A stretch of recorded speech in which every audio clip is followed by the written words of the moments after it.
warahmatullahi wabarakatuh. Salam sejahtera bagi kita semuanya. Om Swastiastu, Namo Buddhaya, salam kebajikan.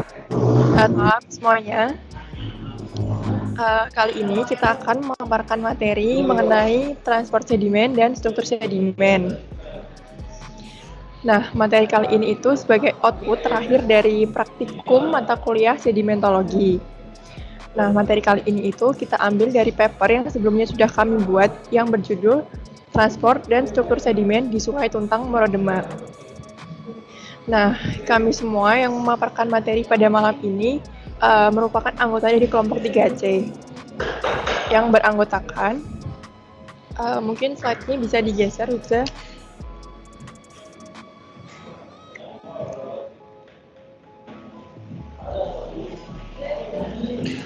Yang pertama ada Hudzaifah dengan 5 digit NIM terakhir yaitu 20012 sebagai pemapar materi.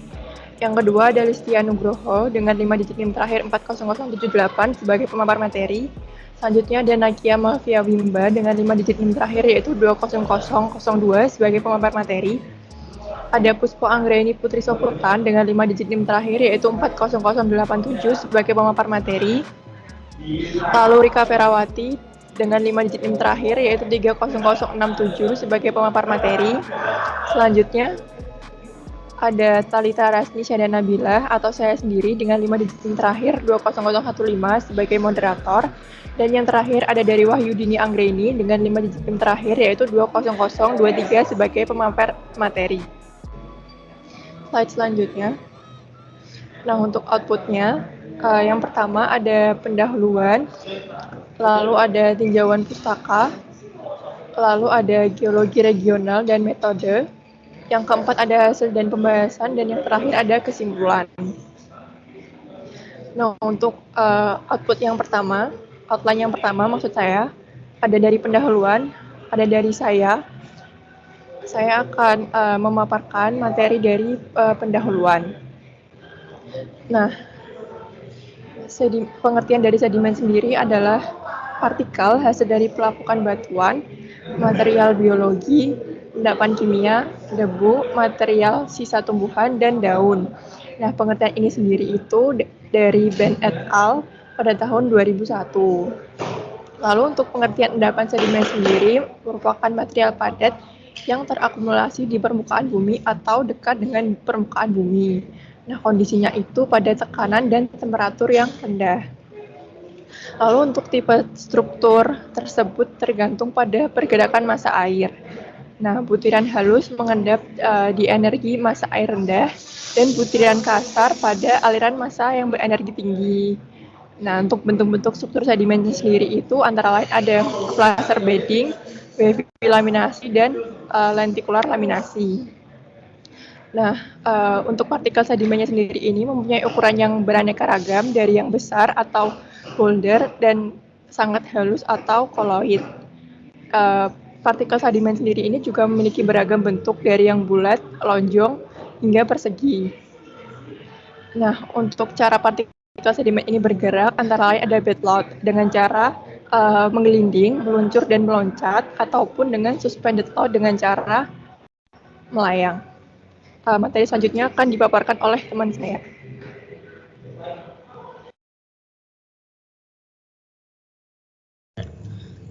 Sebelumnya suara saya sudah terdengar apa belum ya? Izin masuk. Sudah terdengar. Langsung saja di sini saya akan menjelaskan mengenai tinjauan pustaka. Dari pengertian sendiri, batuan sedimen adalah batuan yang terbentuk pada endapan ya, dan sementasi yang biasanya terjadi di permukaan bumi dan itu di bawah tanah atau di dalam air.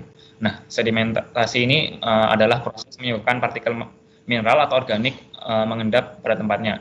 Sebelum diendapkan, ini mengalami adanya proses diagenesis, yakni berupa pelapukan, erosi, kemudian diangkut. Erosi ini diangkut oleh agen-agen erosi seperti air, angin, es, ataupun agen transportasi lainnya. Nah, sedimentasi ini terjadi karena endapan mineral dari lautan air atau cangkang yang terlepas dari suspensi. Asal mula dari batuan sedimen ini melibatkan proses utama, yakni yang tadi itu proses diagenesis, berupa pelapukan, transportasi, kemudian ada deposisi dan kompaksi atau pemadatan. Untuk proses transportasi sendiri ini dipengaruhi oleh agen-agen transportasi seperti gravitasi, angin, geyser maupun air. Selanjutnya ini ada 4 agen transportasi ya. Yang pertama ada gravitasi. Gravitasi membawa materi sedimen bergerak turun ya, dipengaruhi oleh gravitasi karena agennya gravitasi berupa batu jatuh, tanah longsor, dan lumpur. Dan kemudian ada yang agen gravitasi, agen transportasi kedua, yakni angin. Ini mengangkut sedimen yang dekat dengan permukaan. Caranya dengan mengangkat dan memindahkannya ke tempat arah pergerakannya. Saat partikel tersebut jatuh kembali ke permukaan, ini akan bertabrakan dengan tanah dan menumpuk. Kemudian ada yang ketiga, ada geyser atau tumpukan es atau salju yang mencair dengan cepat. Pada saat mencair, air tersebut mengalir dan membawa partikel sedimen ke tempat lain. Kemudian ada yang keempat, air. Air ini merupakan salah satu agen transportasi yang mentransportasi sedimen dari tempat tinggi ke tempat yang rendah ya. Air membawa partikel dengan berbagai bentuk. Pergerakan tergantung dari bentuk dan butiran partikel tersebut. Baik, selanjutnya ada geologi regional. Jadi geologi regional Sungai Tuntang Muara Demak ini berada di Kabupaten Demak yang terletak di Provinsi Jawa Tengah, tepatnya di bagian utara. Kabupaten Demak sendiri ini juga berbatasan langsung dengan Semarang. Jadi kondisi geologi regional di Kabupaten Demak itu termasuk dalam dataran aluvial Jawa bagian utara dan zona antiklinorium Bogor Serayu Utara Kendeng menurut BMLN tahun 1989, yang mana pada bagian selatan Kabupaten Demak itu merupakan daerah dengan bentuk lahan perbukitan struktural, dan di bagian utara Kabupaten Demak itu merupakan dataran aluvial.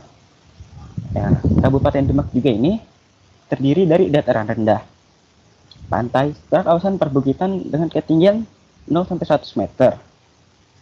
Sementara itu, lereng yang ada di Kabupaten Demak ini relatif sangat datar, namun memiliki kemiringan yang bervariasi antara 0-2%, 2-5%, 15-40%, hingga lebih dari 40%. Next. Nah, untuk dari segi batuan yang ada di Kabupaten Demak ini memiliki berbagai jenis batuan yang beragam, dikarenakan tersusun dari beberapa struktur geologi seperti struktur aluvium, mion-facies sedimen, Pliocene facies sedimen, Pleistocene facies gunung api, dan Pliocene facies batu gamping. Nah, pada umumnya terdapat 3 jenis tanah yang dapat ditemui di Kabupaten Demak, yaitu tanah aluvium hidromorf. Itu terbentuk dari sedimentasi lumpur. Selanjutnya ada tanah regosol. Itu terbentuk akibat adanya pelapukan batuan yang mengandung abu vulkanik. Dan selanjutnya ada tanah grumusol.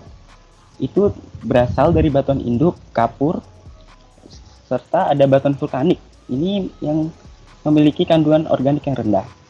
Next.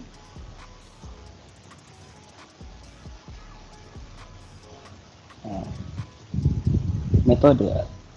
Selanjutnya ada metode. Metode yang kami gunakan ini dalam penelitian ini yaitu menggunakan metode kepustakaan, yang mana dengan melakukan studi dan pengajian dari berbagai sumber, yaitu berasal dari jurnal, buku, website, dan sumber terkait untuk demi kepentingan penulisan paper.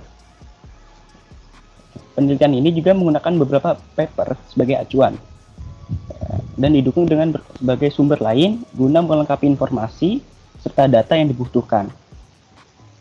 Beberapa paper tersebut dipilih lalu dikaji dan direkonstruksi sehingga dapat kita temui atau didapat informasi serta data terbaru. Selanjutnya akan dilanjutkan oleh teman saya. Terima kasih. Izin masuk, apakah suaraku udah terdengar ya? Masuk suaranya. Oke. Nah, untuk berikutnya struktur sedimen di muara Sungai Tuntang Morodemak. Nah, dilihat pada tabel itu muara Sungai Tuntang Morodemak itu memiliki 3 fraksi, yaitu pasir, lumpur, dan liat. Nah, dari masing-masing fraksi tersebut memiliki nilai yaitu diantaranya 3,59% sampai 6,52% itu untuk fraksi pasir, dan 32,75% sampai 60% itu untuk fraksi lumpur, dan untuk fraksi liat itu 36% sampai 61,3%. Next.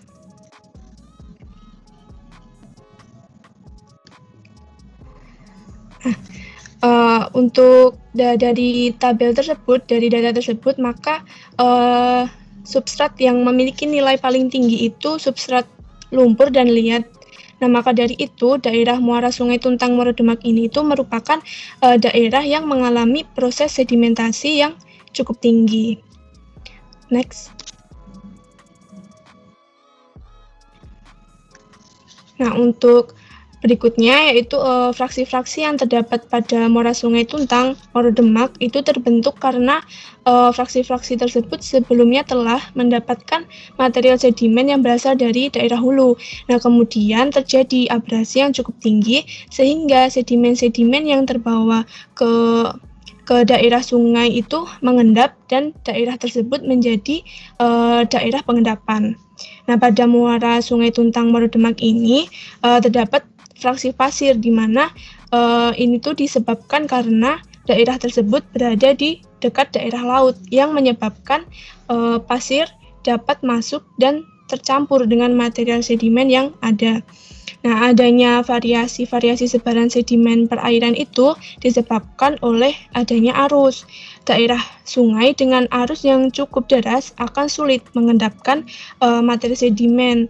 Namun pada daerah yang arusnya lambat, seperti pada muara, akan lebih mudah mengendapkan material sedimen.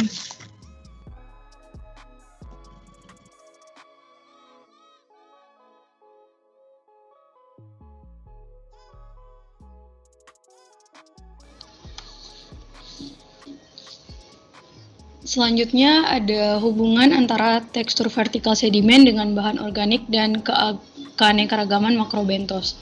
Nah, muara Sungai Tuntang Morodemak ini merupakan muara yang alirannya mendapatkan masukan material sedimen yang dibawa oleh aliran sungai dan masukan bahan organik dari kegiatan rumah tangga, perikanan, pelabuhan, pertanian, dan lain-lain.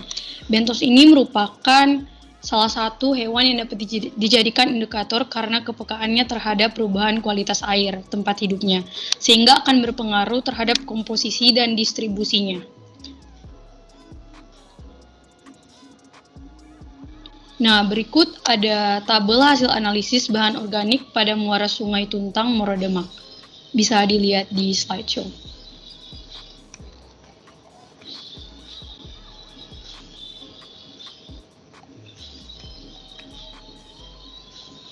Nah, penyebaran sedimen bahan organik ini didominasi pada titik sampling 5 dan 6.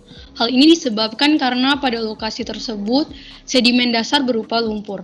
Nah, lumpur ini mempunyai luas permukaan yang kecil sehingga dapat mengikat bahan organik yang banyak dan bahan organik yang tidak mudah lepas. Pada tekstur substrat dasar lumpur ini memiliki kandungan bahan organik yang tinggi dibandingkan tekstur substrat dasar pasir, karena semakin halus tekstur substrat dasar, maka kemampuan dalam menjebak bahan organik akan semakin besar. Hal ini menunjukkan bahwa ukuran butir sedimen turut mempengaruhi kandungan bahan organik dalam sedimen.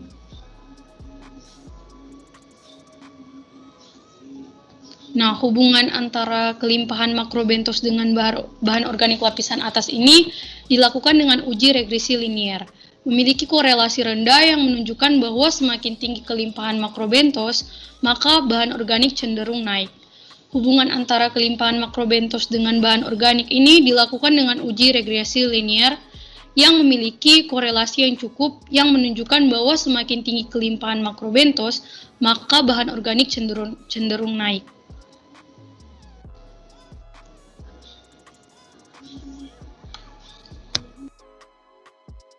Yang selanjutnya ada transport sedimen. Nah, transport sedimen yang terjadi itu berupa suspension, yang mana material sedimen melayang-layang di dalam air. MPT atau muatan padatan tersuspensi terdiri dari komponen mati atau abiotik dan komponen biotik atau komponen hidup. Nah, untuk komposisinya sendiri dapat berupa lumpur, bakteri, tanah liat, maupun ganggang. Nah, MPT ini dapat mengerupkan air, yang mana akan berdampak pada proses fotosintesis dan jarak pandang di dalam air. Kenapa demikian? Hal ini itu dikarenakan MPT tersebut akan menghalangi cahaya untuk masuk ke dalam air. Bisa di next.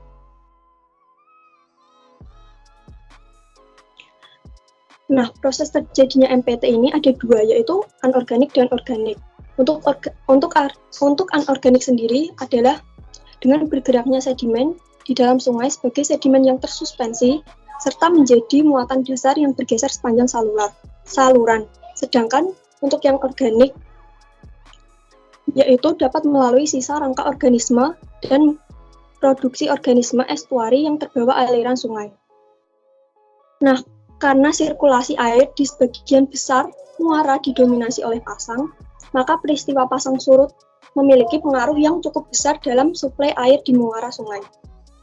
Berdasarkan hasil analisis laboratorium terhadap sampel air tanah yang terdapat di muara Sungai Tuntang ini, diketahui bahwa ada beberapa tipe hidrogeokimia, antara lain MgCl2 yang menunjukkan pengaruh intrusi air laut, juga NaKHCO3 yang menunjukkan pengaruh intrusi air laut, juga pengaruh batuan karbonat yang masih kuat.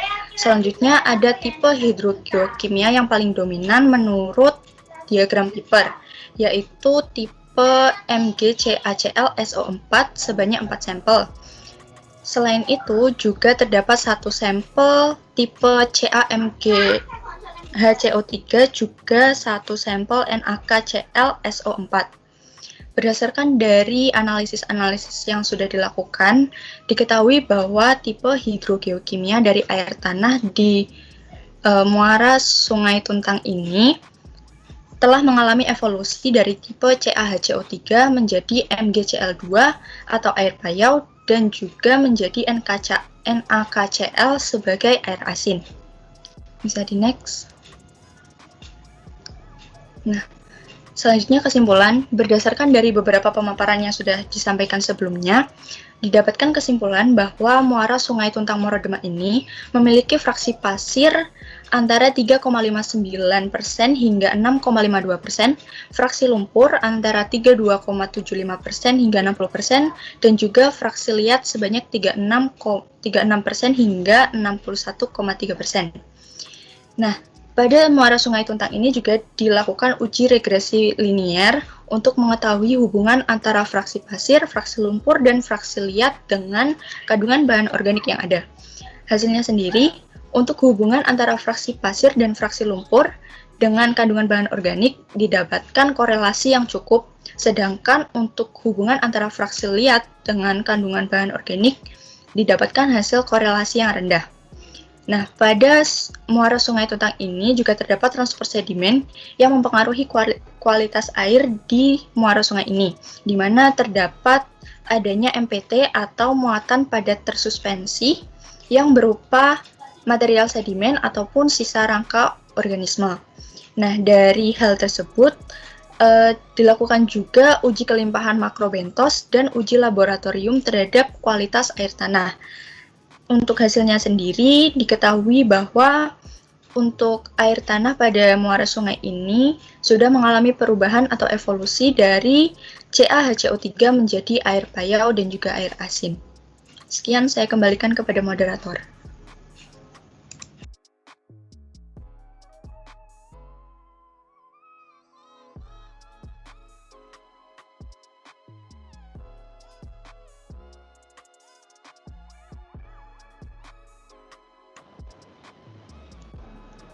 Baik, mungkin sekian pemaparan materi yang dapat kami sampaikan. Dari kelompok 3C, kami mengucapkan mohon maaf apabila ada kekurangan. Terima kasih dan selamat malam.